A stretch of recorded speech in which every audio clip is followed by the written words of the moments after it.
ini saking banyaknya nanti ini udah setengah Dhamma Desana.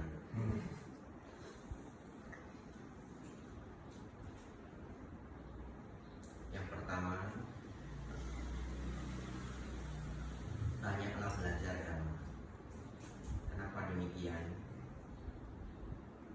Karena kita hidup sebagai manusia. Kita hidup itu sangat fluktuatif. Fluktuatif itu artinya naik turun, seperti pasang surut laut. Ya, kita sangat pasang surut. Dalam artian apa? Kadang pagi kita hatinya senang, sore belum tentu. Ya. Kadang sore kita orangnya optimis, yakin ini pasti bisa. Besok pagi bangun sudah bisa enggak ya? Kenapa demikian? Karena banyak sekali faktor. Apa yang kita dengar, ya, kita bertemu siapa, bahkan hari ini kita makan apa, itu mempengaruhi mood kita. Nah, kita makan garam terlalu banyak, mungkin tensi kita naik. Kalau tensi naik itu kita jadi gampang marah. Tapi itu semua tidak gampang kita perhatikan, tidak gampang kita jaga 24 jam. Oleh karena itu yang menjaga kita itu dharma. Kadang-kadang kita makan bakso kebanyakan tensi kita naik. Tapi apakah kita harus menjadi salah mengambil keputusan di siang hari itu atau di malam hari itu? Karena satu ucapan yang salah itu bisa merusak hubungan, betul? Ya, satu ucapan yang keliru itu bisa merusak hubungan. Oleh karena itu siapa yang menjaga kita ketika tensi kita tinggi, ketika badan tidak enak, ketika kita kelaparan, ketika mungkin ada masalah keuangan? Apa yang menjaga kita supaya tidak salah dalam bertindak, dalam berucap? Dharma yang menjaga kita. Oleh karena itu yang pertama, rajinlah belajar dhamma. Tidak hanya umat, bahkan saya sebagai biku itu bisa salah ngomong kadang, ya bisa salah. Ceramah keenakan, apalagi zaman sekarang semua direkam. Nanti sudah selesai ceramah baru, aduh tadi ada yang salah. Semoga nggak ada yang tahu. Gitu ya. Ya. Yang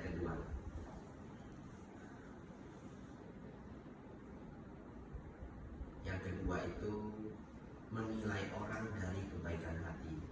Ini ilmu yang mahal. Ya. Menilai orang dari kebaikan hati. Maksudnya apa? Kadang-kadang kita berteman dengan teman, ya, sama hampir mirip dengan yang nomor satu. Sudah berteman 7 tahun, 10 tahun, ya. Satu ketika bisa selisih paham. Kadang-kadang teman kita bisa ngomong kasar sekali. Kadang-kadang sudah mau menikah, karena salah ngomong itu bisa jadi berabe semua. Oleh karena itu kalau satu ketika teman baik kita, saudara, mungkin suami, mungkin istri, mungkin ibu, ayah, anak, mengucapkan hal-hal yang gak enak sekali didengar, apalagi teman baik, ya, teman baik, gak enak sekali. Jangan menilai satu kalimat itu. Setiap orang itu bisa salah ngomong di satu waktu. Apa yang kita nilai? Renungkan lagi. 5 tahun ke belakang, selama 5 tahun ini, selama 10 tahun ini, dia orangnya baik apa enggak? Betul ya? Mana bisa momen 10 detik itu dibandingkan dengan 10 tahun? Ya. Kalau 10 tahun ini dia baik ke kita, satu kalimat, 2 kalimat, atau omelan 3 menit, 5 menit itu, ya sudah. Ya sudah, memang gak enak. Kita nanti bersabar. Mungkin 1 bulan, 2 bulan kita gak nyaman. Tapi terus ya, pelan-pelan, berkurang. Diingat apanya? Diingat orangnya ya selama ini baik. 5 tahun ini baik, 10 tahun ini baik. Ya sudah, wajar saja dalam berteman. Ketiga, Bapak Ibu Saudara, perjalanan saya mengajar dhamma, saya sangat senang mengajar dhamma. Pergi kemana-mana. Setiap tahun yang mengundang semakin banyak. Alhasil ya, provinsi yang dulu dapat 10 hari tinggal 5 hari. provinsi yang dulu 5 hari jadi 3 hari, dibagi-bagi waktunya. Nah, tapi kadang-kala saya ketemu orang pintar, sulit belajar agama, tapi orangnya pintar. Kenapa? Karena gelasnya sudah penuh. Ya, banyak yang sudah dia pelajari. Ya tidak salah, ya wajar saja. Setiap orang punya hak untuk berpikir bagaimana. Tapi begini, apalagi ini direkam ya, jadi boleh untuk pesan banyak orang.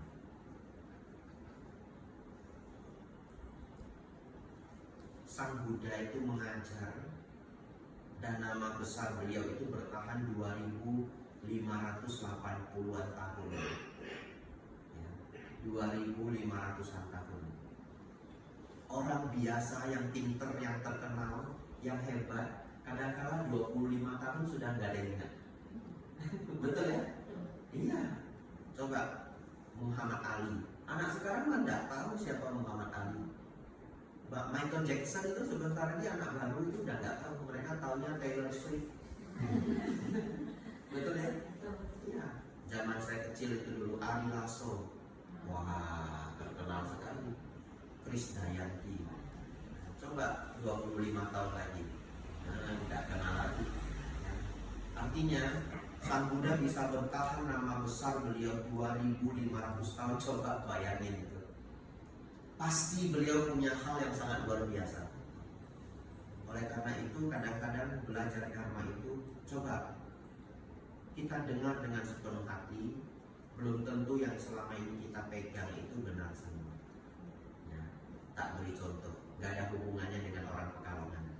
Ini karena direkam supaya banyak yang dengar. Ada kadang-kadang orang yang punya pemikiran, kalau nggak jahat nggak bisa berbisnis. Ada loh orang mikir begitu. Iya, kalau nggak jahat nggak bisa berbisnis. Kalau berbisnis itu ya harus berani curang, berani jahat. Ya, barangkali berbisnis 100% jujur itu sangat sulit. Tapi yang nggak harus berpikir harus jahat. Betul ya? Ya.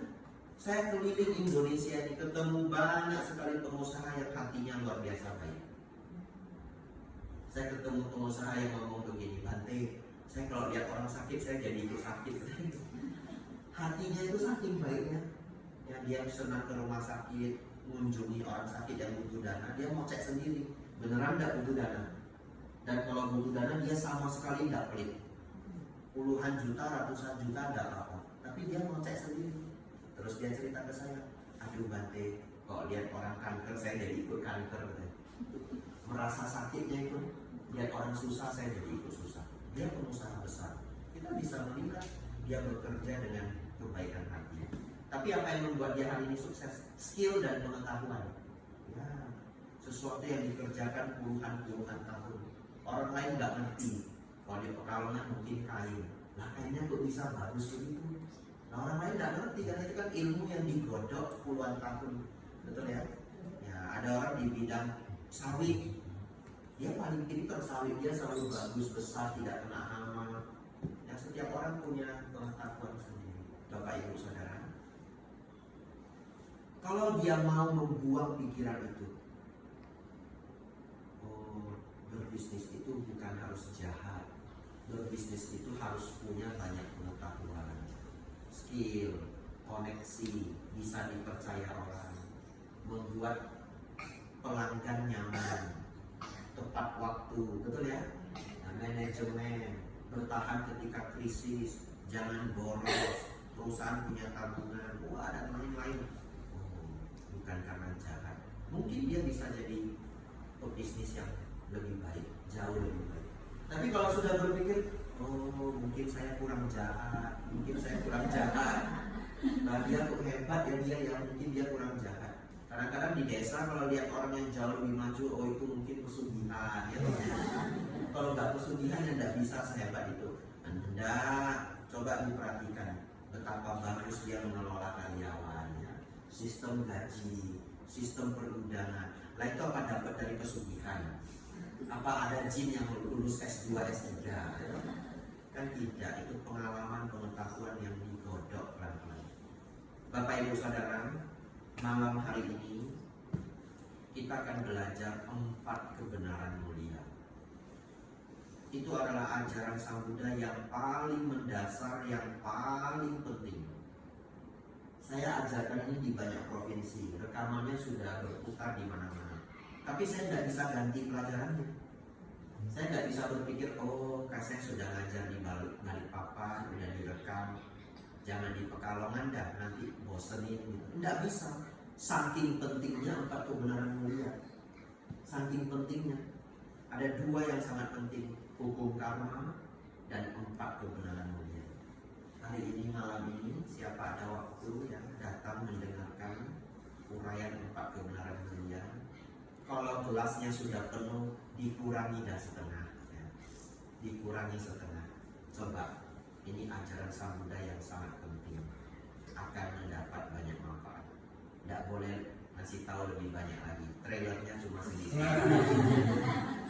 ya, biar nanti malam semangat datangnya ya, bisa sana 10 menit ya.